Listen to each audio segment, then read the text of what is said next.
Ladies and gentlemen, we'll resume with the hearing after the tea break.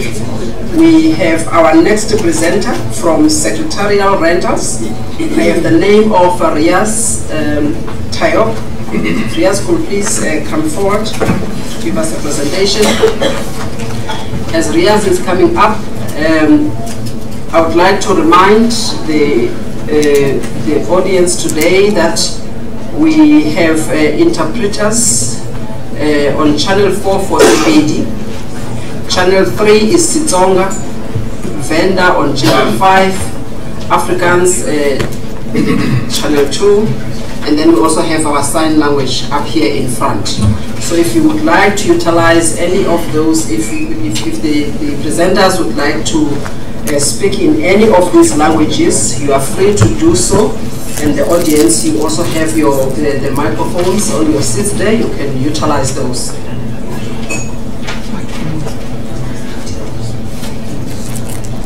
Mr. Tayo, do you have any objections in taking the oath? May I affirm the oath, Madam Chair? No objection, but may I affirm the oath? All right, may you please raise your right hand? May you please raise your right hand, and you solemnly declare that the facts that you're going to provide to this panel today is the truth and the whole truth? I do. All right, please state your name and your designation as Secretarial Rentals for the record. My name is Riaz Tayop, and I'm a manager at Secretarial Rentals. All right, please adjust the mic so that you can be comfortable when you speak. Do we proceed with the presentation? Thank you, Madam Chairman.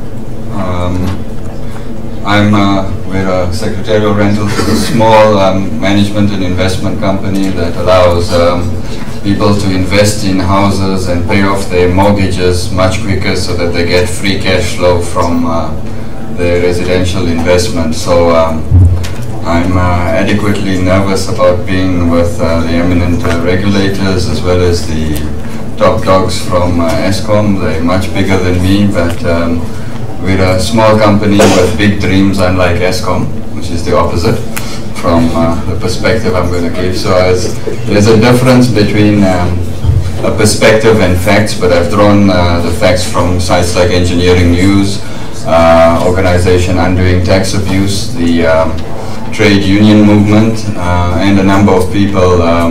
So there are references, and I can give a fully referenced presentation as it goes through. I'm addressing this as an institution, Nersa as an institution. People come and go, you know, ESCOM CEOs or financial officers come and go. So this is institutional, it's not personal, so I hope no one takes my personal contribution as personally insulting. But I am going to be frank, because my business and also in the public interest we simply cannot afford.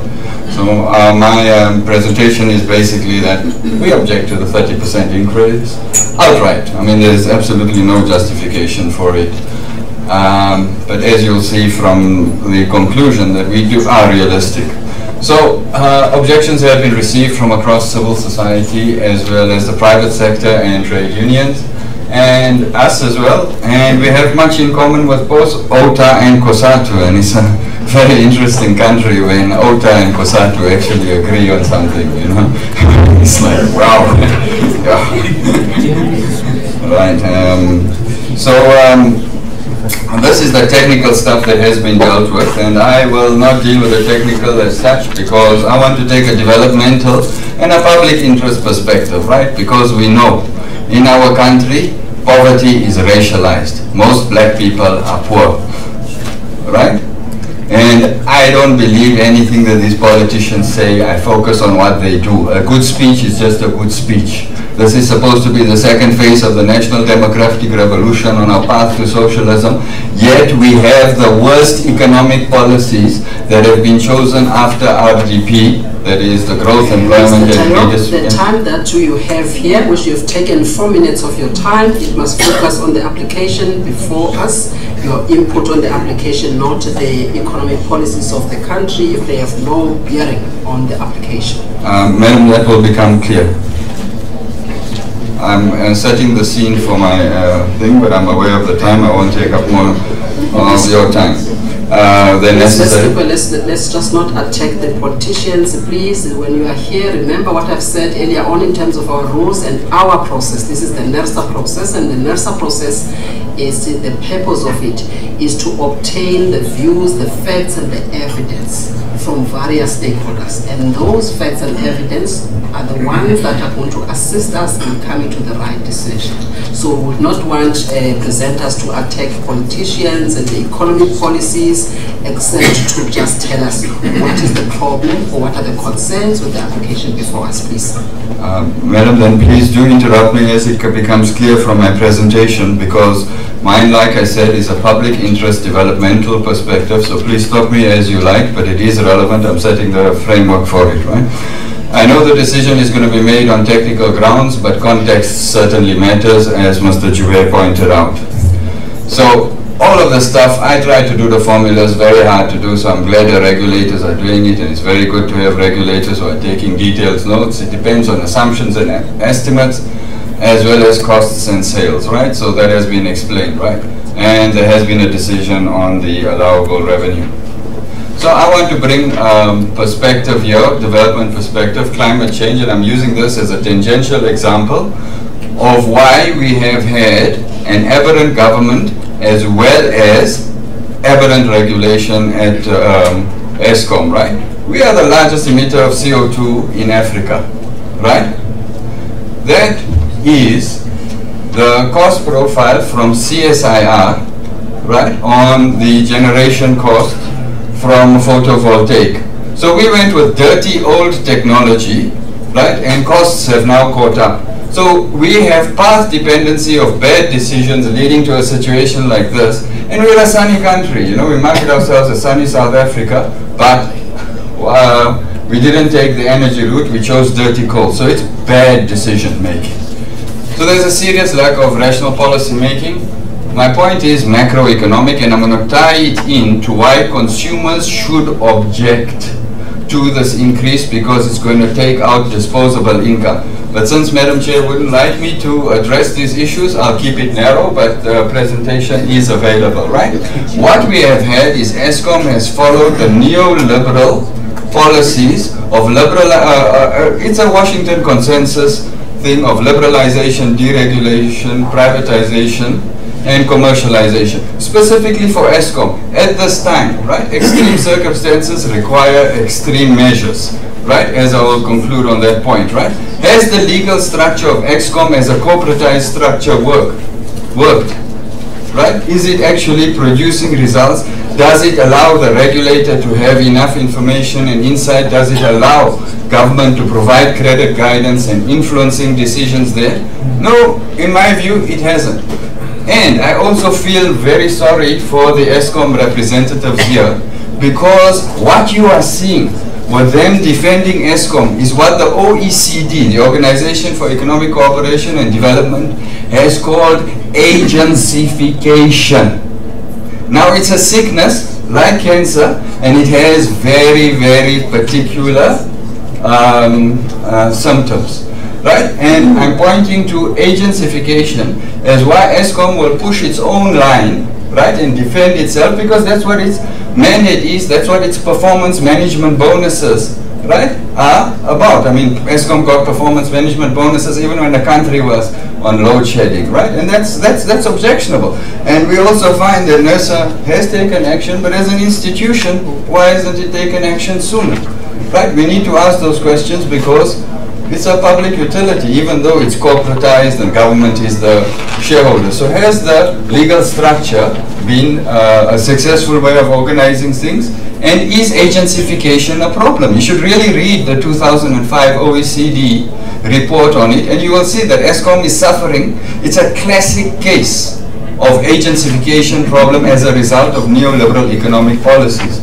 Is it possible for the regulator to look at a different structure so that Eskom does what it did for the Boere and the Afrikaners and the white people? That is, that it was a center of the sharing of fixed costs, so that we could have a modern economy with electricity. The idea is, with neoliberalism, is that you add up costs, right? And that increases competitiveness. Whereas if you look at the Chinese, the Koreans, and the Japanese, they lowered energy prices so that you get a boost in the private sector in the real economy. We think by increasing costs and putting toll roads, right, you have cost recovery, and cost recovery improves competitiveness.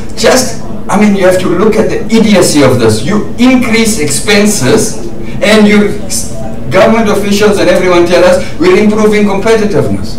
China reduces costs and increases competitiveness. So this is something that needs to be looked at very carefully. Right? Now, the regulator is in a difficult position. I have sympathy for the Eskom guys defending what they were maybe not responsible for, but as an institution they are. The regulators are in an even more difficult situation because the loans for Eskom was taken from the World Bank, the largest loan in the World Bank's history.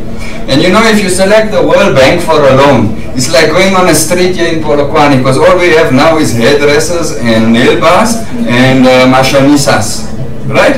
It's like going to the world, looking for credit for these, for this bill, was like saying, who's the worst mashonisa on the street? I want a loan from them. If the regulator does not look up, as Mr. Kasim has pointed out, the credit ratings of Eskom, we're going to have serious problems, because the World Bank knows how to get its money back, right? The problems in Zimbabwe, structural adjustment needs something. And even if they're worried about junk status, South African credit default swaps are lagging behind Turkey. We're already at junk status in the market, right? It is just the rating that hasn't been changed. Look at the numbers. The numbers talk, market knows what's happening. The third one, this is where I tie it all in, where you have GAY versus RDP, right? We chose the worst economic policy. Now, electricity, an increase in the basic cost is the same as an increase in the tax. Now, what you got to say is that people don't have money. A multiplier works like this. If a company pays money, right, that money, you buy school, you pay school fees, you go for ballet lessons, you buy, pay your soccer club fees. That payment multiplies around the economy, right? Now, by taking that money out, right, you have a negative multiplier. The same discussion we are having on VAT. So we have a multiplier issue. So if they increase the tariffs, right, and you must look at OTA's graph on this, on how they're going to recover about 600 billion. They're taking this money out, right? But it is cumulative. Once it's taken out, right, you enter a downward spiral, right? Now, America, when it had its recession, we're in a recession now. When America had its recession, it put up to 24 trillion on a flow basis in its economy. It didn't go for austerity or cutting. We are going for austerity and cutting in a recession, right? This causes depressions. You heard it here, folks. Cutting spending in a recession causes a depression. Davy Ruud, all those guys, they're not going to tell you this, right? But James Galbraith, a lot of other commentators have pointed this, right? So the point that I would like Nersa to take from this is that we need resilience if there's no national growth. Our growth is a statistical error, 0.9%. But if Nersa really wants to take the issue of how the multiplier and how growth is going to affect tariffs, then they must go to the 1996 IMF and World Bank projections for growth in 97, 98, and 99. Look at what they said in 96, what they projected, and what actually came out.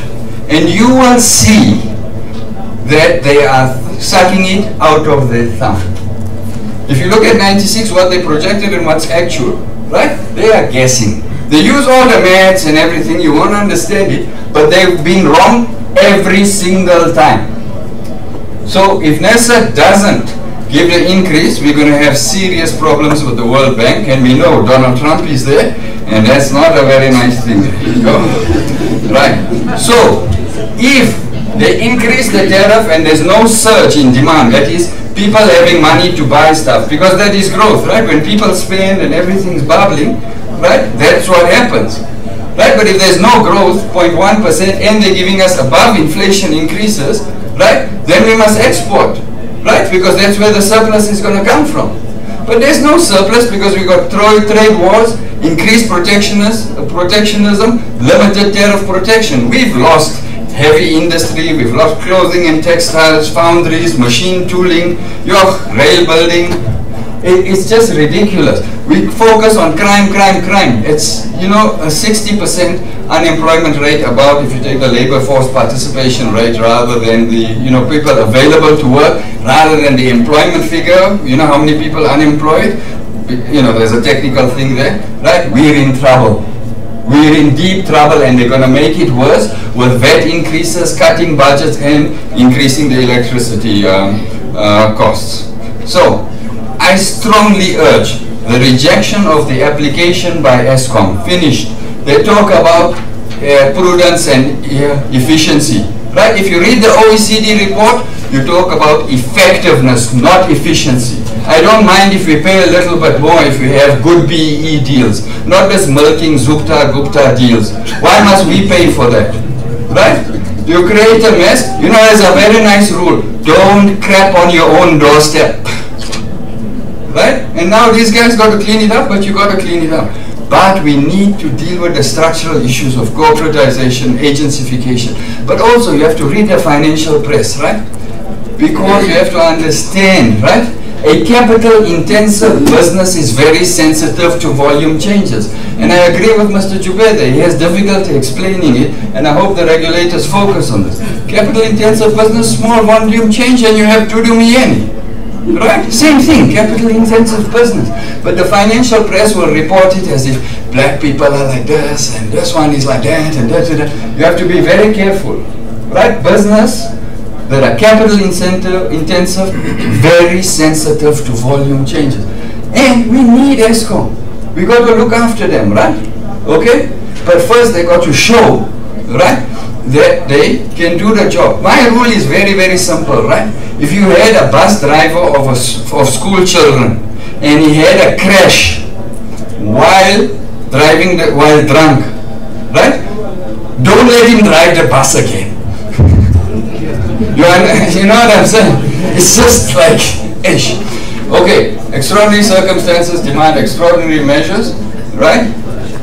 We have to take action with ESCOM. But this corporatized structure, its loan structure, and its focus. I mean, we got so much sun, and they said, no, we're going to take out 1.6 billion tons of coal from the Waterberg. So all of you visiting Polokwane, fly over Waterberg and see. Because in the next 10 years, you're not going to see vegetation, you're going to see 1.6 billion tons of coal's dust, making it a black area of pollution, of carbon and everything. So last time you must enjoy the Waterberg, really, because it's finished if we're going with coal.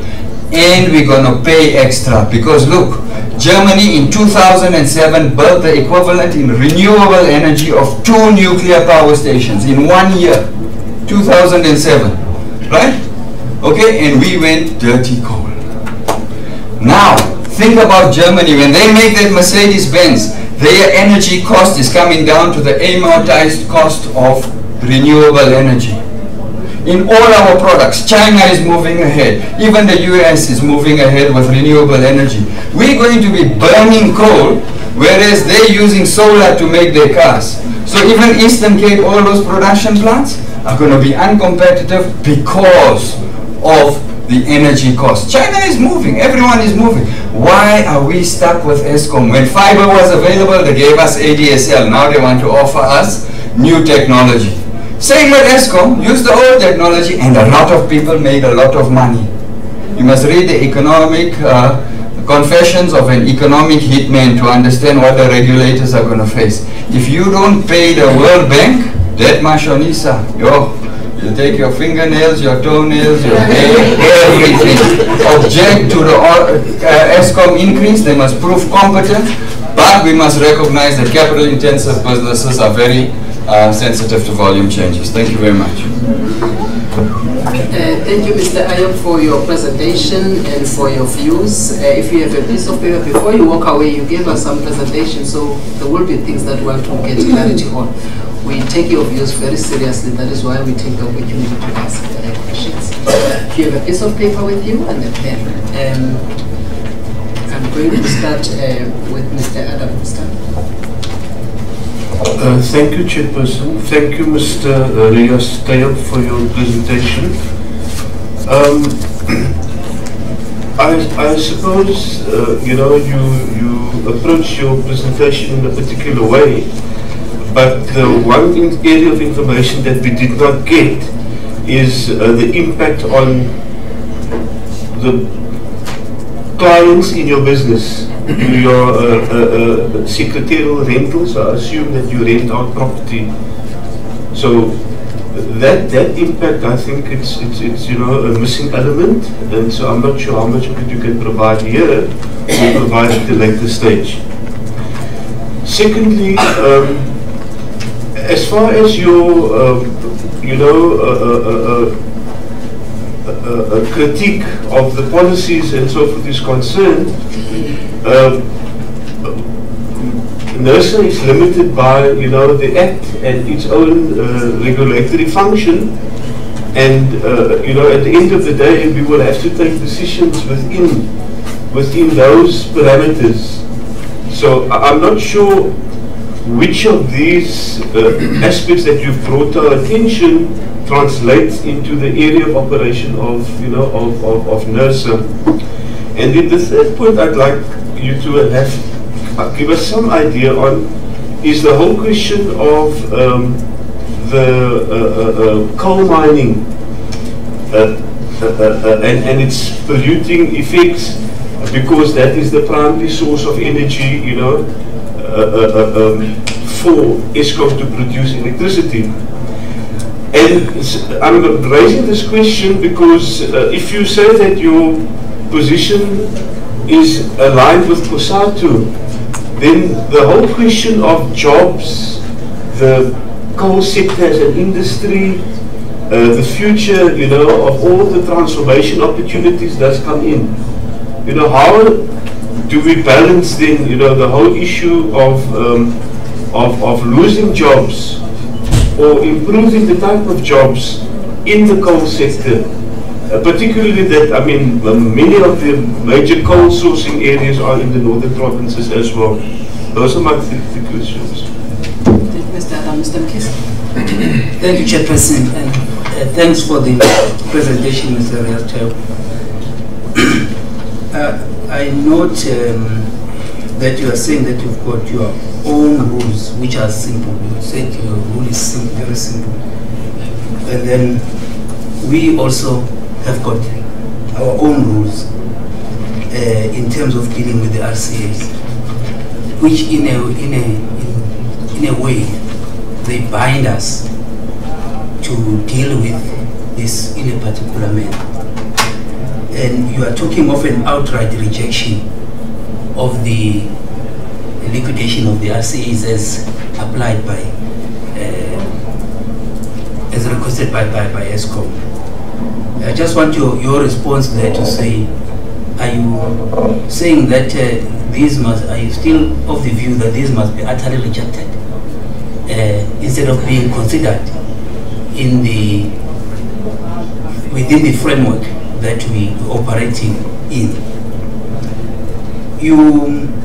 I wouldn't have a lot of questions really to you, because the issues that you are raising are sort of high-level issues at a policy level. And I think that at policy level, one would have arguments, but I think that one should also remain open to counter arguments, so that one can have a correct view of what is being posed. So in that regard, I've heard your issue around dirty coal and the bad decisions around that. But some of the decisions were taken a long time ago when we've seen the decrease of the price coming in later. Are you talking about the situation then, or you are talking about going forward from here now? And I note, as I said, I note your comments that for me they are more on a policy angle, and I would like just to hear from you, what other platforms have you ventured into to have your views heard? Because these views, they are more of a policy nature and strategic nature in terms of which path to follow. Thank you. Thank you very much, Mr. Mr. Tek, may you please respond to the questions. Thank you very much. Yes, I indicated to respond to the question about commonalities with COSATU and AUTA. There are various commonalities. I haven't done a tabulated thing of where we agree, but generally the sentiments presented by these organizations is what we push forward.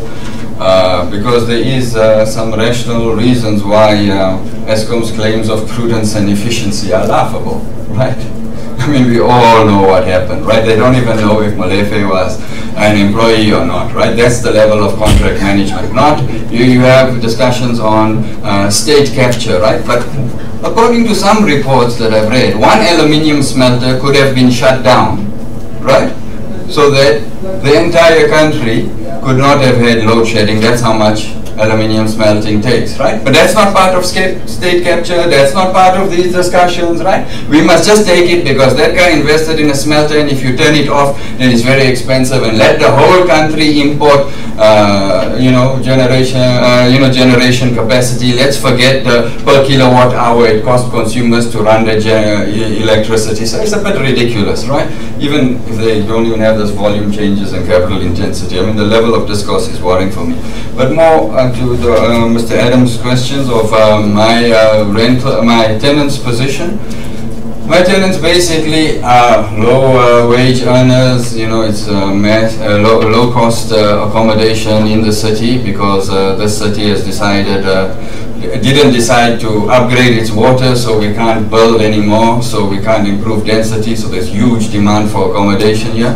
But tenants can't deal with a 5% increase in rentals. This year we kind of keeping it stagnant. For some enterprises we are reducing it. Some will say, oh, okay, after the 2008 crisis, capital is repricing. Look, people don't have money. They can't afford a 5% increase in rental. Where are they going to afford 30% on electricity?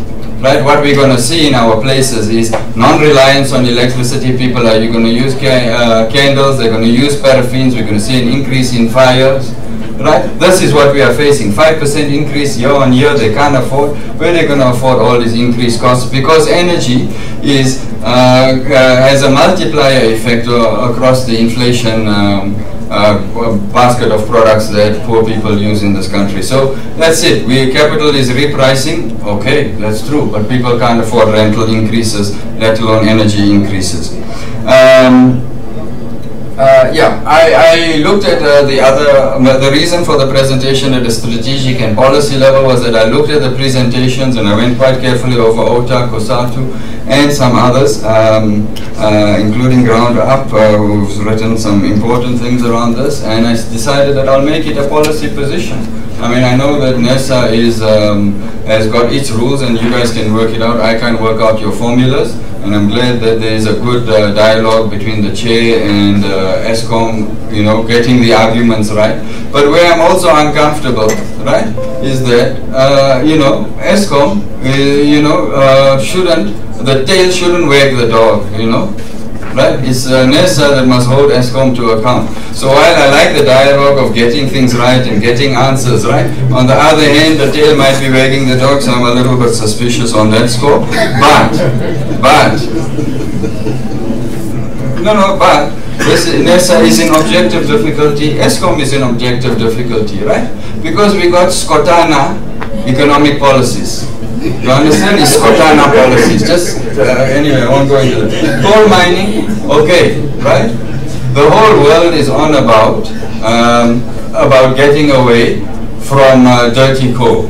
Right? There's no such thing as clean coal. Only Donald Trump views that. There's no such thing as clean coal. Right? It's all dirty. So we made a strategic choice to go with coal, and COSATU has some valid concerns, right? But there is also in Cape Town the Million Jobs campaign.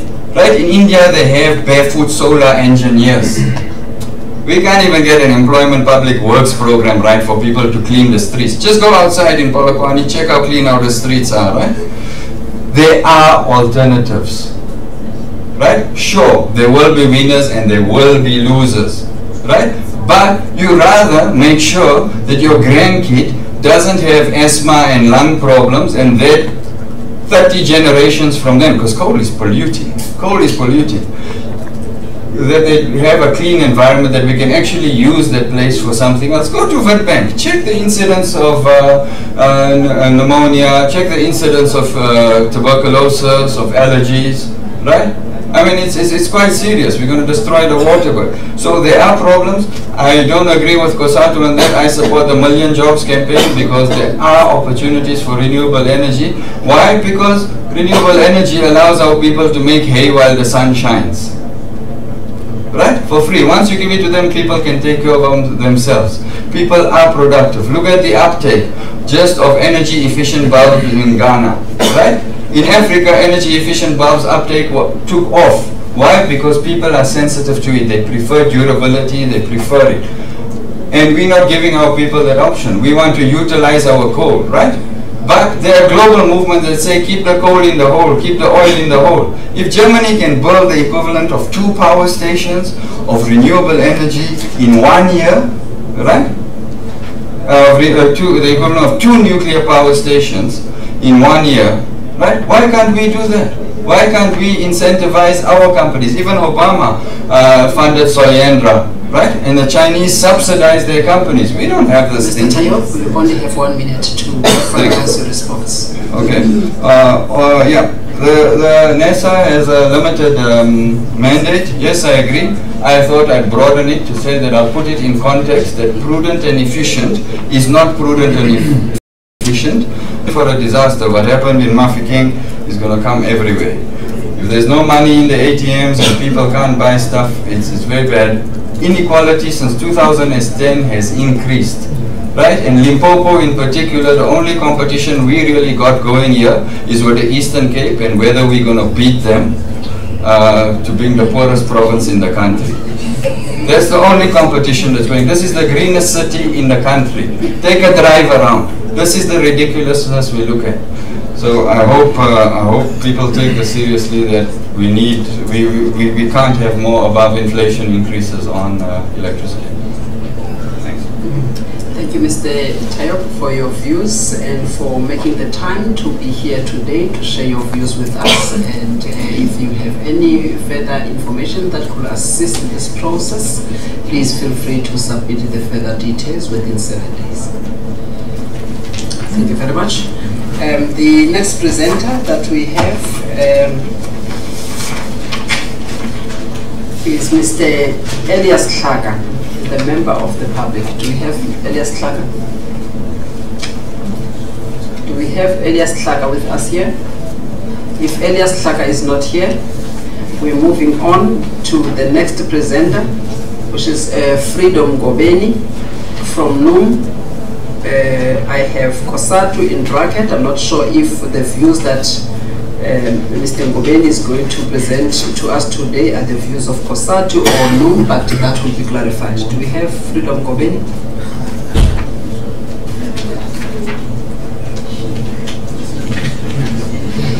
Do we have Freedom Ngobeni here? Something like standing up. Thank you, Madam Chair. All right, good.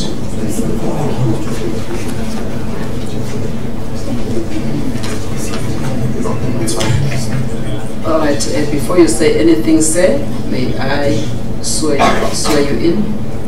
May you please raise your right hand and affirm as follows. Do you solemnly declare that the facts you are going to present to this panel today is the truth and the whole truth? Yes, ma'am. All right, please state your name and your position at maybe COSATU, and also clarify which views are you going to present today. Okay, Mila, you are speaking to Freedom Goveni. I'm representing the workers under NUM, and NUM is under COSATU. So that's why you see both the logos there, and you can't have the NUM without the COSATU, you can't have the COSATU without the NUM. So you're representing the views of both parties. I understand very well the umbrella, the COSATU. Okay, that's fine. Thank you. All right. Morning, everyone. Oh, it's afternoon. Afternoon, everyone. Thank you. I would love to, first of all, present these all issues in the form of information, and questions will come out of them. Because at the end of the day, we have realized that we as workers, we are perceived as people, first of all, who come with questions without answers. The whole thing about us, we are perceived like when you come to present something, it's like you don't have an answer to what you are saying. And that creates the issue whereby someone says, I don't have an answer for that. So I'm going to present the solutions that we can have and put questions to ESCOM to say, how can you fail to do this, or how can you do this? Now, I would want, first of all, my dear people, my fellow people, to start with a quote from Mr. Robert Mugabe, the one who was the president of Zimbabwe. One day there was lack of fuel, and someone came to the parliament and said, we are crying, we are having scarcity of fuel in this country. And his question was, I want one of you to tell me, what did you use to come to parliament today? If you came on feet, it's fine. And if one of you can go out to the street and lie down, and if one car hits you, you must just tell me, what was it driving upon? In other words, what I'm trying to say is, we have inherited a future in this country of coal where jobs were created. And today, we want to move out of them, and we are not giving the poor person working on coal to say, what are you going to put bread using going forward? And that is a very big question. The biggest reason is, every time when we talk of renewables, we need to understand that everyone needs clean energy. That's why we clean our houses every day. That's why we clean ourselves when we wake up in the morning. But each and everyone is driving a car, driving on fuel. If we say, park your car, drive a taxi today, so that you can clean this energy, nobody wants to do that. They want to use their own cars. But they want coal workers to lose their jobs. They want mine workers to lose their jobs. Now let's continue. The nature of the inherited type of energy economic state is inherent to the cost or the periodic cost increase. What do we mean by this? Is the fact that what we have seen from the past, we have never heard ESCOM says we are applying for the reduction of tariff. That will be the happiest time that everyone will be expecting. But instead, it keeps going up. This is so irrespective of whether the raw materials used on the power generating process is found locally or abroad. What does it tell you? It means cost effectiveness is not being dealt with. We find coal at home, but it's more expensive for us. What seems to be the problem? Maybe we'll find the answer going forward. The underlying issue is that the way for nature, the underlying issue is that one way or another, the cost find a way to increase. Commercially speaking, it is lucrative for business, for merchants to invest in. In other words, what we're saying is, when you see coal there sitting, a merchant is looking for ways of making money through it.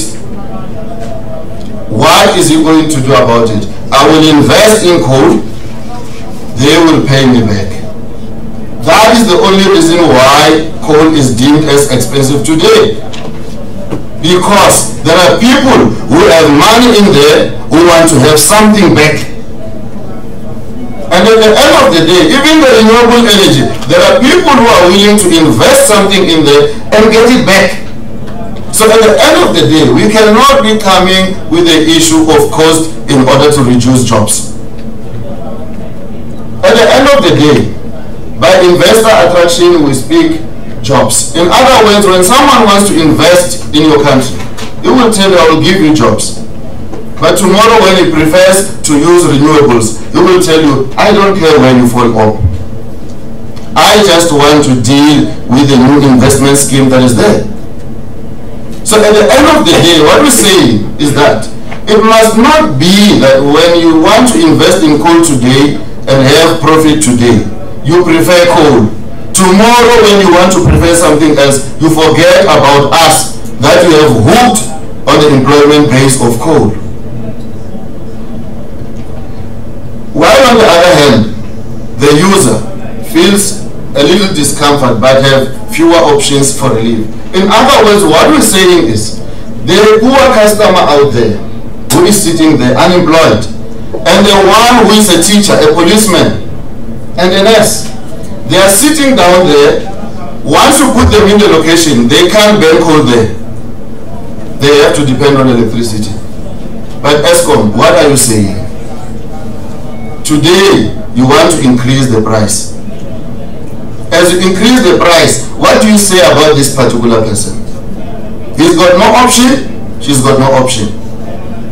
And the funny part of it is that the salary doesn't go as high as the tariff that you are talking about today. That needs to be justified. We need the truth behind the justification of it. Facts. Now, at the end of the day, thanks to Nersa, because Nersa is always there. Public hearings are there and everyone is there. But the whole question is, it's all about the loudest one. Now, ESCOM will come and say, I've got bills to pay. If you don't pay my bills, I die. And now, they will come and say, we don't punish the customer. We will punish the taxpayer. Who is the taxpayer? The same customer. So at the end of the day, you are milked this side, you are sucked this side. But we don't call it one thing, because we call this one sucking, and this one is milking. So at the end of the day, we talk about the job that is having a mix here. It's coal, solar, hydro and oil and nuclear. What is painful about this, ESCOM? You are not telling us the real cost that you are incurring when it comes to the use of coals. That is why everyone keeps telling you, you are using dirty methods. And you can't justify that. And we really need justification. If you look at the difference of how you use your coal, you have stayed for all this long. You are not sitting here or standing here in front of people telling them, we've got a technology to harness the carbon capture that is harming the sky. You are not saying that. And how do you expect the community to agree with you in continuing to dirty the atmosphere? That is what we call hydronino gassing. This is the way to capture carbon. You are not mentioning it at all. You're not even interested in it. We've got TIA, Technology Industry Agency, here in South Africa, which is busy researching information about new technologies. You're not consulting them. You're not talking to them to say, how do we better clean energy? All you say is, bail us out. We want to clean the water. We want to clean this. How, as a company that is dealing with electricity, do you justify your shortfall by cleaning water? Certain things need to be clarified, ESCOM.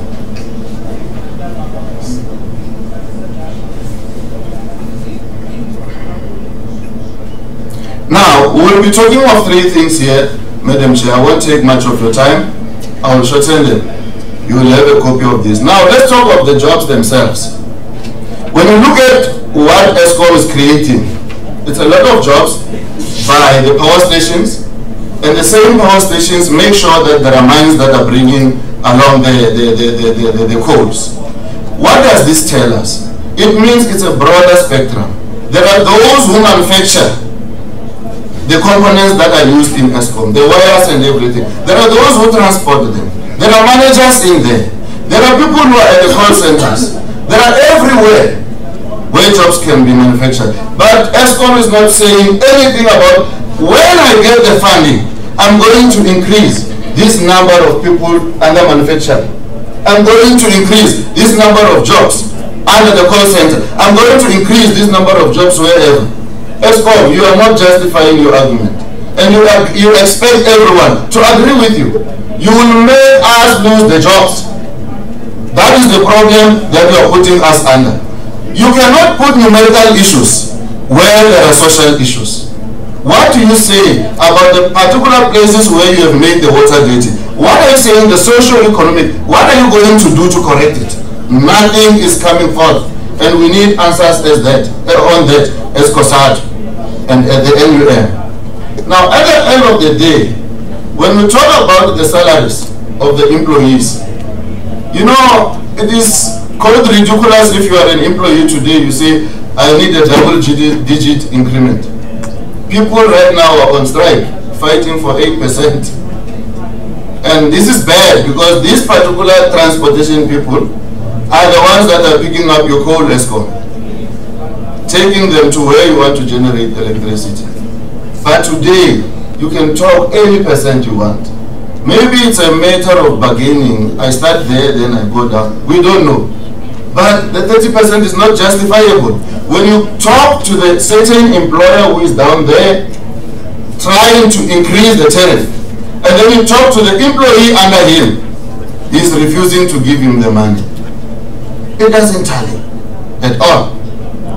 Now, when we look at a place like Emalahleni, my dear colleague there was talking about cancer and all those things. Now, let's look at the whole issue of Emalahleni. ESCOM created Emalahleni. You made sure that coal is dug out and you generate power with it. But the biggest question is, today, Emalahleni is about to become a ghost town because you yourself cannot mitigate your own coal. You have built permanent houses there where people were born and they will die there. What do you expect of those people? If renewables overtake coal, what will become of Wheatbank? And what are you doing to mitigate that? The nice thing about it is that when we talk IPPs, you will say we've got surplus of electricity. But when you justify your issue with Nersa, you say, no. IPPs were assisting me with electricity during load shedding. Who do you need here? Yourself, IPPs, or what? Be clear on what exactly is going on. At the end of the day, as COSAD can say, IPPs will come with jobs, but right now some have been signed. We have been seeing interviews coming through. And we're not getting any more justification of this. And here sits ESCOM, keeping quiet, doing nothing about clarifying issues that are creating their shortfall. When you read the newspapers, every day it's about ESCOM and corruption. ESCOM and corruption. You are sitting here today. Nothing is justifying how you work. Now, when we look at the whole issue of mining, it has already attracted many migrant workers from all over Africa. The whole issue here is, my dear people, let's not bury our heads like an ostrich and think the problem will disappear. Forget it.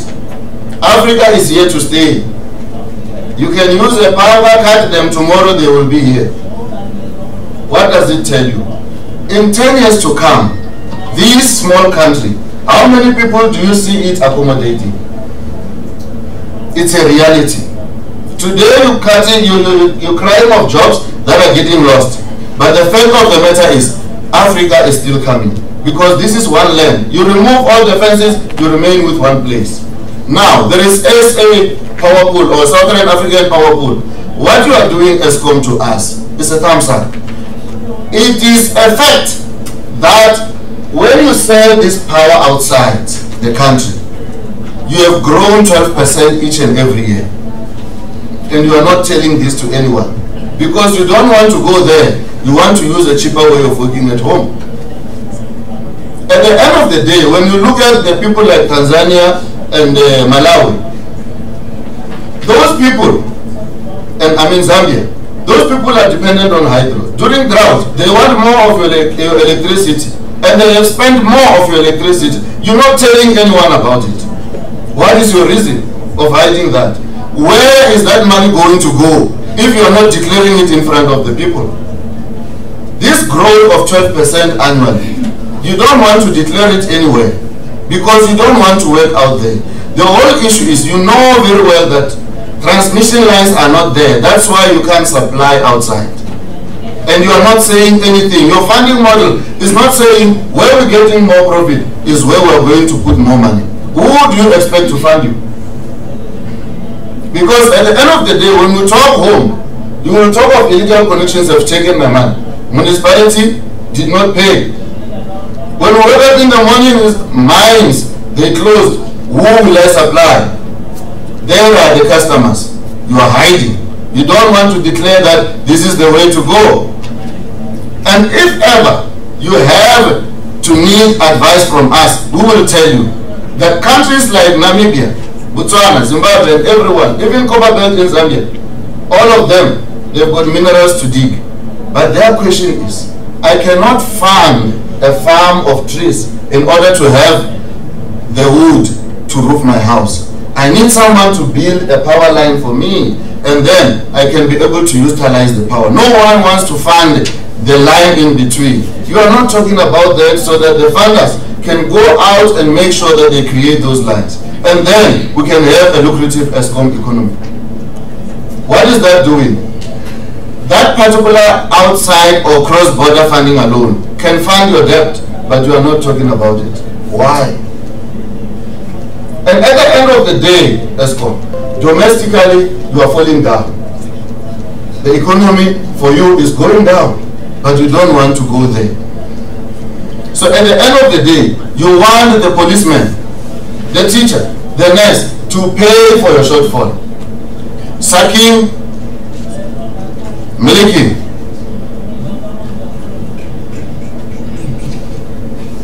I'm finishing, Madam Chair.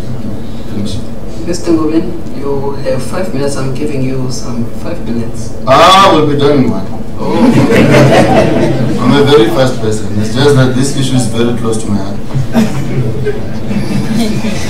The issue of industrialization of Africa, madam, the whole issue of SADC was created so that we can have the economic boundary within us, so that we can grow the economy. But ESCOM, as the power pole leader, is not willing to do that.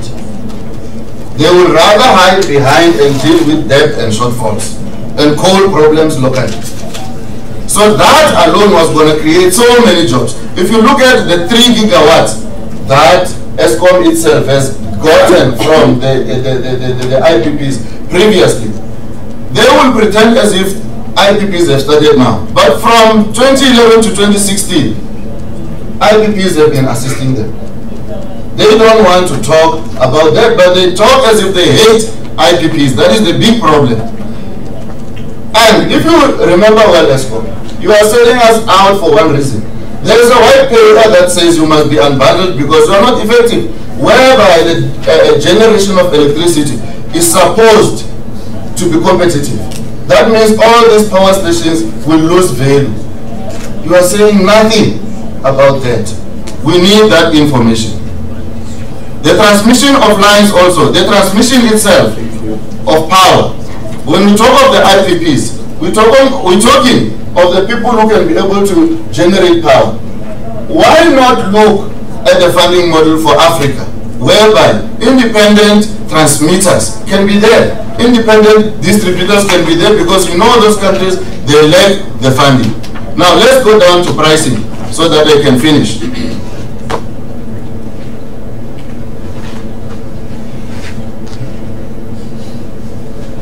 All right, it's fine. When we look at the whole issue of pricing, it cannot be correct for you, ESCOM, to sit here and tell us about, I want this so much percentage. Listen to one thing. When we talk of an issue of a tariff increase, you need to look at the fact that the same person is getting a salary which is not sufficient every year. And this person has to pay for food, for fuel, for tax, for education, for water, and municipal rates. This is one single person with one single salary. If you have to look at a person like that, and he is me, waiting for you, and I say, give me 30% so I can afford this, you are going to run away with murder. All you are going to say to me is, look, I've got debt to pay. In conclusion, madam, ESCOM's decision to be increased on tariff is based on debt, is based on shortfall, is based on load shedding, is based on losses. We cannot justify that. Let's look at the consumer outside there. Let's look at the creation of jobs that ESCOM is supposed to be running. They've been sitting here, they're not telling how much, how many employees they're going to employ in the funding they want. They're not telling anybody how many they're going to employ so that they can maintain their lines. They're not telling anybody how they're going to resuscitate the degrading power station. Thank you.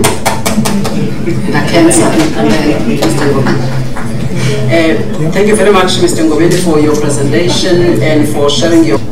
for clarity purposes. No problem. All right, thank you. Mr. Mkhize, any questions of clarity? Thank you very much, Chairperson. Thank you, Mr. Ngobeni, for the presentation. It's been of also, I mean, a lot of being of a policy nature. And I think that there is also an element that has come with regard to ESCOM having to deal with this communication around the issues of providing clarification, especially on the issues that are around coal vis-a-vis IPPs. And I think that I will leave it to them in that regard. I'll lay any fears or concern from your side to say that it's not about actually the one who shouts the loudest. It's looking at the framework. And what we do is that we look at the cost element and see if it qualifies to be included under the RCAs. Then other factors are considered to arrive at a decision, which will include also the socio-economic impact, under which there is the issue of ESCOM's sustainability being but one component, as well as the issues being the issues of affordability. That is, we juxtapose that also with the economic well-being of our people.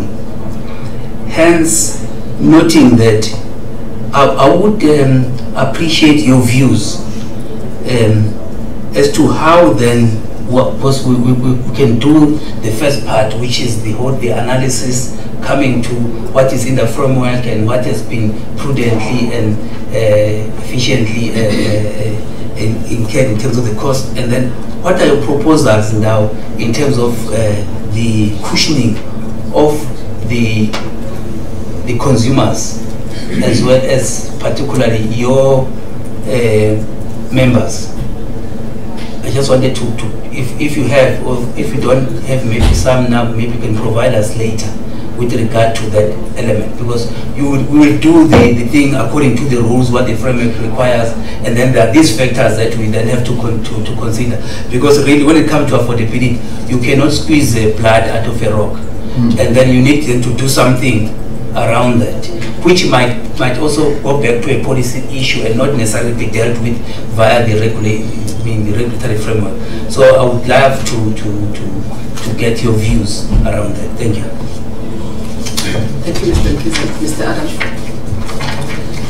Thank you, Mr. Ngobeni, for your presentation. Clearly, a number of the questions that you have posed would require ESCOM to provide direct responses, on those, so there's no need for me to repeat them. But I think what one could probably say is that many of the points that you have made would fall in the context of the multiplier effect. And that multiplier effect, from the point of view of how ESCOM's operations and all its activities contribute to the economy, to jobs, to social development. And of course, other points that you have mentioned is the other side of the coin. How do these decisions that ESCOM, are coming up with have the opposite and negative effect.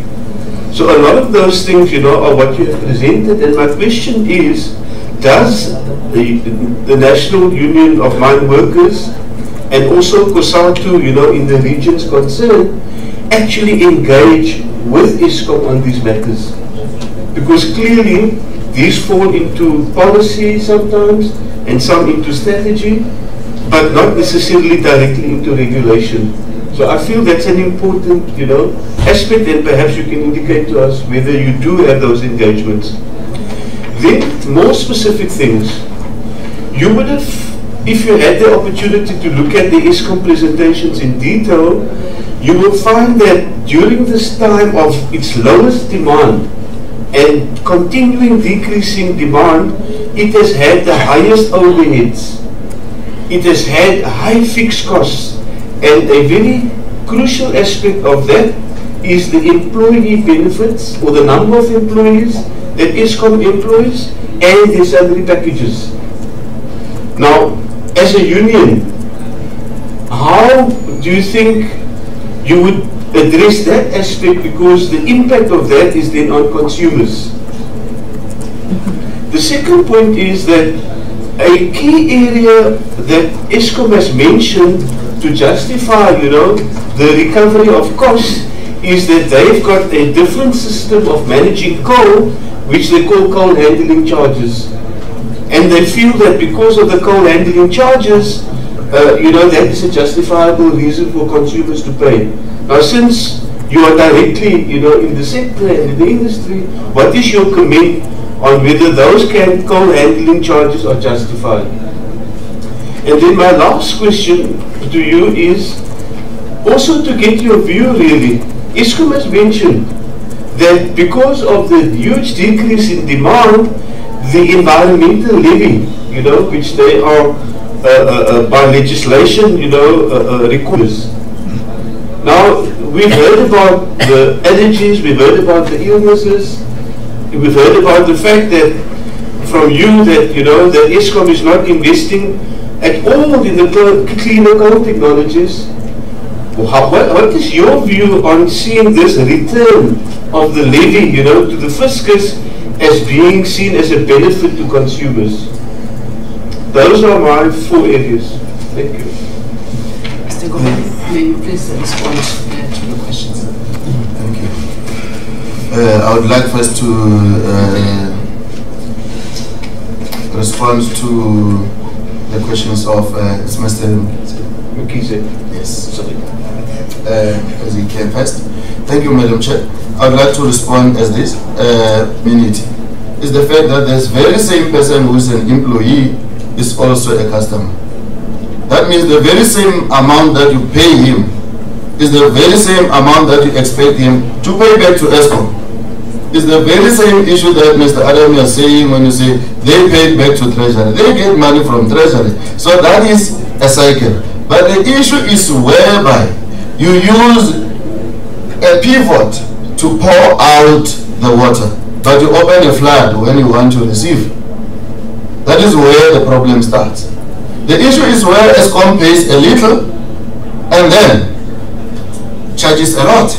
So the very same employee who doesn't even have an electricity allowance is having a problem. Not only Eskom employees, we're talking of employees in the country as a whole. That means when Eskom has to look at what they are looking at, Anna COSATU as a banner will be saying, what do you say of the salary increment that doesn't even add to 1 or something like 8% for all the employees, and then you come with 30%? All right, fine. Can I continue? We may continue. You don't have to pay attention to the colleague of mine. Oh, thank you. I thought I'm out of order. You know, union people are you're out of order. I'll let you know, Mr. Gomez, so far you have. All right, it's fine. So the whole issue is, if you look at my presentation there, I've already highlighted it. The very same thing that we're talking about with the issue of cushioning of the workers. What you need to understand is the fact that we expect Eskom to hire people. We cannot take everything that Eskom earns, but we expect Eskom to keep all its employees. And at the end of the day, We expect ESCOM to run as a responsible company to say, I love my employees, but the employees of the country as a whole, a poor policeman who doesn't have a standby or whatever or overtime, I need to take care of him. That's all that we can say. Now let's go to the issue of the strategic part of engaging. Your question is the same as the third question, or the third question of Mr. Adam. The strategic engagements.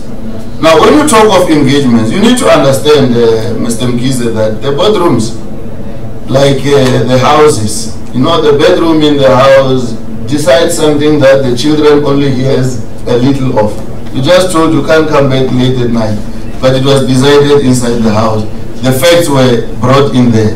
All we're saying is we're not here to crucify ESCOM as an employer. We do not hate ESCOM as an employer.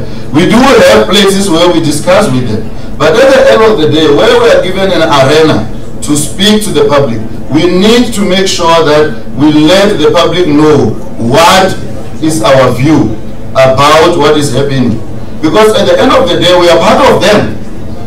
If you look at it, we are part of the same customer base. In other words, right now we are customers.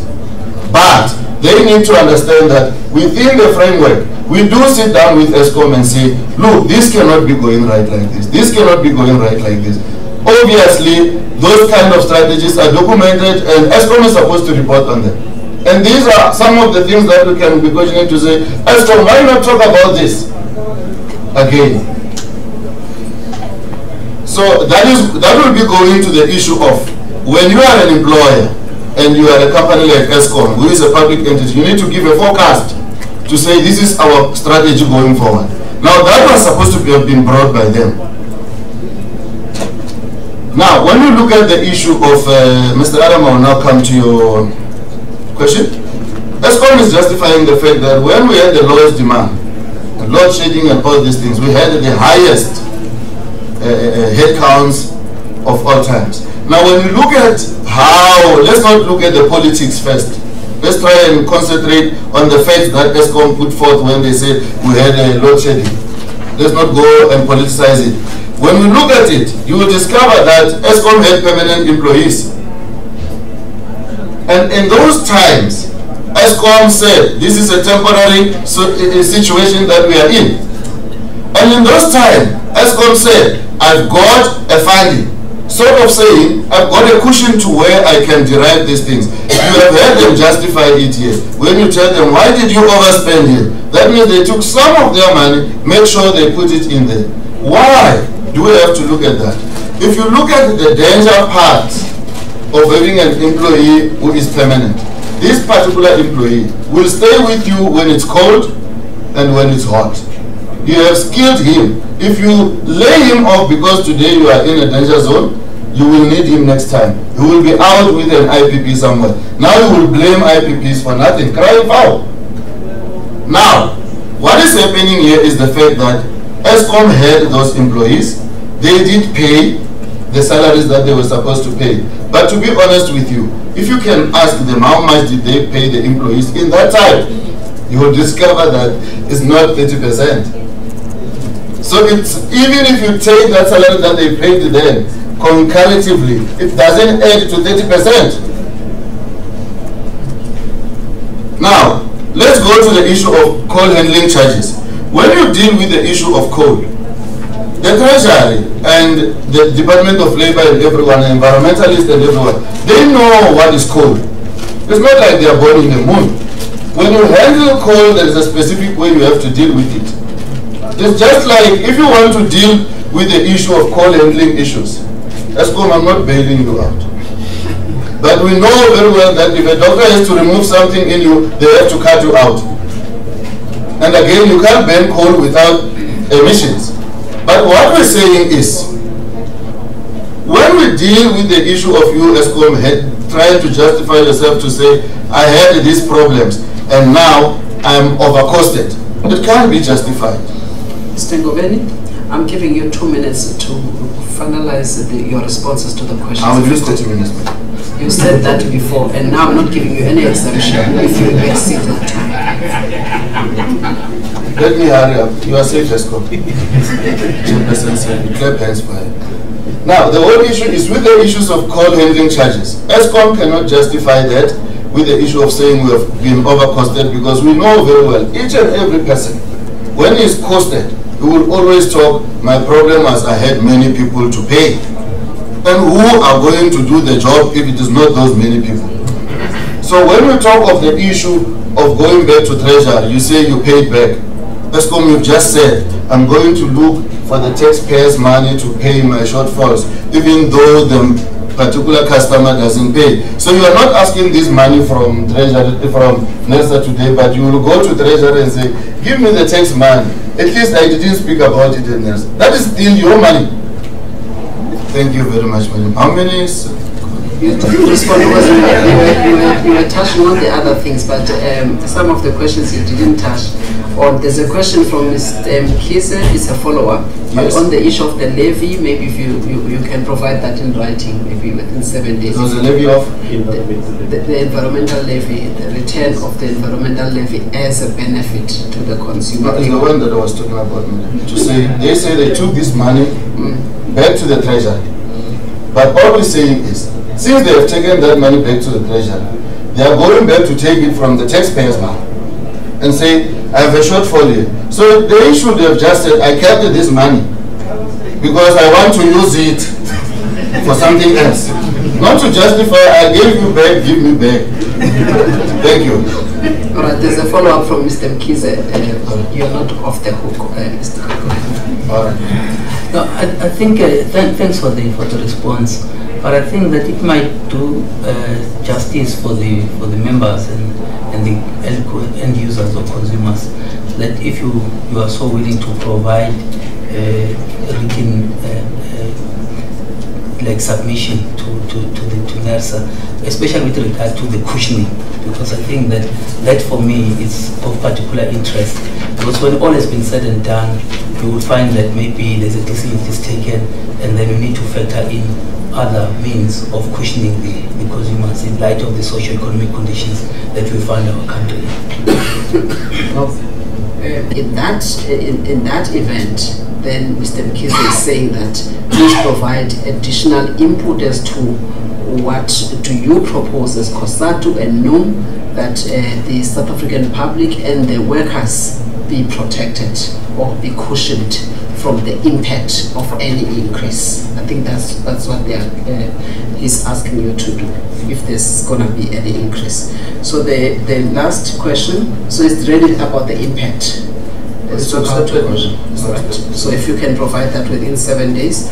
The other thing that you did not touch on is your view as to whether or not ESCOM or the applications should be granted, or there should be any cost that must be allowed for ESCOM to recover, and some that you are of the view that they should not be recovered, and what are the reasons for that. Remember that you're also talking about issues of maintenance in your application here, to say there's maintenance, there's call centers, there's all of these things. So given that context that ESCOM supplies electricity, it doesn't supply it at zero. So in that context, are you of the view that there's any cost that is justified that ESCOM may be allowed to recover or not to recover? Thank you. All we say is that, like if you hear all that I was saying here, was the fact that ESCOM, you expect us to, you see, just like you were asking Mr. Adams to say, when we go to Gauteng, I want you to clarify this. When we go to where I want you to clarify this. Your issues were not coming out, ESCOM. Please, table these questions, give me more information. All we're saying is, at this point in time, madam, through what ESCOM has provided, where they are not giving any justification as to what is in there for the poor employee, what is in there for the cushioning, what is in there for whatever. We cannot be in a way to stand to say this is our final stance. The reason is one. We need to treat this whole issue holistically. ESCOM, bring your information. Then we can be able to consider what is on the table. As for now, we haven't heard anything. That's why I posed so many questions that Mr. Adam related to. Mr. Ngobeni, thank you very much for your time and for your views. We appreciate your presence here today. Ladies and gentlemen, thank you. We are moving on to the next presenter.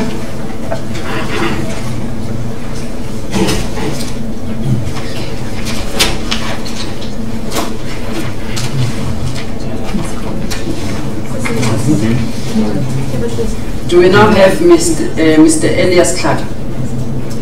All right. Freylang is not in. All right. We now invite ESCOM for the responses. Mr. Conradi, you are going to then stand there for ESCOM. We're not going to waste any more time. You're here, so you take all the others for ESCOM whilst we're waiting. Because it was just out there, we'll do that right now. Going to feature. I'll go feature.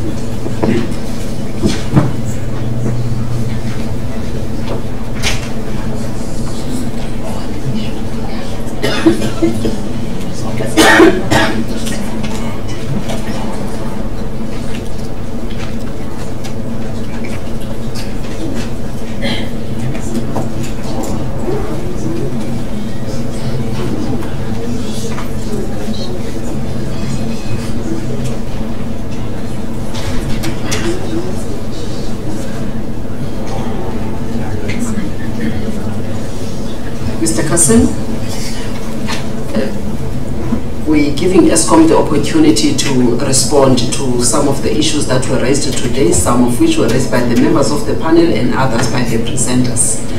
If you may please respond to those. Yes. Thank you, Chairperson. I think yes, in response to the members, and I think it's linked to Mr. Adams' question around affordability, and what you, Chairperson, has said, that we need to come and demonstrate how we've taken that into account in terms of this decision and how it would impact consumers going forward. And that's what we will put on in terms of ESCOM's response at the Gauteng hearings. Chairperson, I think in terms of the member from Kusatu and Nung, I think a lot of information was asked, and some of the information was requested forward-looking information. And as I said earlier, this RCA is a reconciliation of what has occurred, and it's backward-looking. In a normal revenue application, we would give forward-looking projections. I think the issue around IPPs and coal, I believe, and we even I think in terms of the disclosure of the information around IPPs, ESCOM has been very transparent on it, and if I recall correctly, even the regulatory members appreciated the transparency that ESCOM disclosed in terms of this RCA and unpacking it between MTPPP, renewables, etc. And we've done that in terms of the information per the IPPs, and if there's any more detail that we have not disclosed, we're more than willing to do that to the regulator. Chairperson, as you said, the other question that the committee and the members did raise is, and some stakeholders have asked, does ESCOM believe that Nersa has sufficient information to make the decision? And for us, our view is that in terms of the methodology and the framework, we believe that we've packaged our response to the methodology in terms of what's required for the RCA to allow the regulator to apply its mind, take the inputs to make the decision. Yes, I take the points that were raised in terms of some of the questions that were raised during this course of the public hearings. ESCOM has submitted responses, but it's the comment it made, the response doesn't mean that the question was answered. And I think that clarity, or what's missing, because from our side we assume the response has dealt with the question. I think if we can just close that loop between ESCOM and Nersa, and I think you summed a lot of the issues up, Chairperson, in your closing, that you want to see these specific items when we deal with the sessions in Gauteng, which we will do. I think the other point I just want to highlight again, and maybe I did it very short, is yes, there was questions, and especially around staff costs, etc. Now we haven't provided a lot of detail, and I know the chairperson has asked for it, but we've applied the methodology, and the methodology says if your operating cost exceeds what was allowed, you don't claim it. So Eskom has not claimed any over expenditure around staff costs in the RCA per the mechanism. But as I said, there's more information that we will provide, but we were focusing on the items that affect the RCA in terms of these applications. Chairperson, I think the one item I think that has been, I believe, misunderstood in terms of the environmental levy. Eskom has not given the money back to National Treasury. In terms of the mechanism, in the regional decision you allowed us, per the decision, about 8 billion rand per annum. Because of the lower production, we've actually incurred a much lower amount that was paid over, which means that this amount of environmental levy is used in the RCA as a reduction to what's being claimed. So effectively, when we say giving back, it's not giving back to National Treasury, we're giving it back to the consumer through a reduction in the RCA that is submitted in this application. So I think at that point, for clarity, Chairperson, I think it's important to appreciate and understand. But I think you know, for me it was clear the areas that we need to focus on and highlight in the closing presentations in Gauteng, which Eskom intends doing, Chair. Thank you. Thank you very much, Mr. Kasim. Just it seems there's a follow-up from Mr. Adam, or any additional issue that you was picked up from the presentations. Mr. Adam? Thank you, Chairperson. I'm just looking at documents that were presented, but the presenters were not here for one or other reason. The one is from the Machoba presentation, and the second one is from CCL comments. You will find them both on the program for today, and both of them mention that in Lephalale they have no benefit of the Medupi power station. They mention that, you know, the facility is there, but they see no benefit. And in another extension of that point, they in fact speak about the number of socio-economic, you know, impacts, you know, that are impacting negatively on the community. Now, the reason, Chairperson, I'm raising this is that it is the first time that I've seen input being made, you know, on the negative impact, you know, of a power station in that community. Of course, I mean, we've heard earlier about the environmental aspect in terms of health and so forth, and I thought, well, since, you know, we're hearing this input for the first time, Eskom might just want to take note of it and see, you know, what, and the documents are on your table as well, or I can, you know, let them have this. Thank you. But Eskom, you've noted that issue that was raised by Mr. Adam. Just two things that we might have missed, again, just as a matter of emphasis from the list that we outlined earlier on. The other information that has not yet been provided by Eskom is the quantification of costs incurred allegedly improperly, imprudently, or inefficiently as a result of bad governance, fraud and corruption, maladministration. That information is still missing. You have not yet provided the quantification of those costs that were incurred as a result of these allegations of bad governance, fraud and corruption, and also then demonstrate how Eskom will then adjust the revenue requirement or this cost in these three applications. And you must also be transparent enough when you demonstrate how you calculated those costs insofar as the specific issues surrounding those three elements of governance and corruption. As you will recall, we have to also take into account in our assessment, as provided in our legislation, issues of governance of the utility. So that also becomes important in our assessment.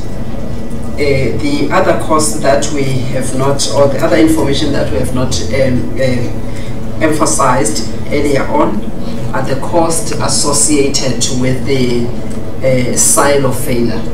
The only information that we said we have relates to Majuba, and we've got the cost that were claimed at least for 3 years of the RCA. We requested that we get specific details and the circumstances around those failures so that we can have a better understanding of how those costs were incurred. So we don't have that information, and those costs that are currently claimed are not yet fully justified for each of the years. And we wanted to check whether it is your submission that they are all linked to just one silo, which is the one that is linked to Majuba, because that's what the applications state at the moment.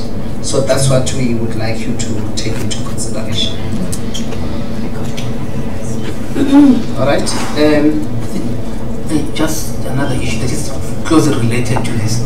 I had also requested that you provide us just your stance of position in view of the fact that the investigations that are underway will not be finished before, concluded before we conclude on this RCA application, and your position then with regard to incorporation of the outcomes thereof into the RCAs. Thank you. Thank you very much. We thank you very much, Mr. Kasim. All right. Ladies and gentlemen, this was the last presenter of the day, and we have come to the end of today's proceedings in terms of the hearing in Polokwane. However, this is not the end of the hearings that Nersa, or the hearing process that Nersa is embarked on. We are proceeding with these hearings in Gauteng. We will be in Soweto, Kliptown on Friday the 11th. And on the 14th, we will be in Midrand, and some of the details regarding the venues for those hearings will be posted in our website and also in our social media accounts, Facebook and Twitter, if you follow us on those two accounts, so that you get all the specific details with regards to the subsequent hearings that we are going to hold. I would like to thank the presenters today that taken time out to come and present their views and facts before the energy regulator. I would like to also thank the translators and the interpreters that availed themselves today, as well as the members of the public. I acknowledge you, Mr. Tayoba. I see that you want to clap hands.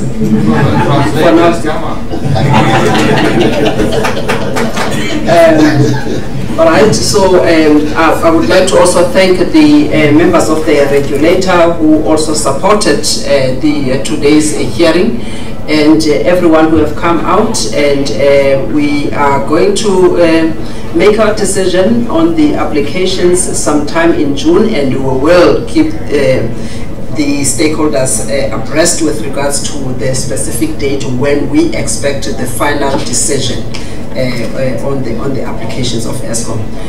We thank you very much, and lunch is served. You will be directed to where the lunch is going to be served. The proceedings are adjourned. Thank you.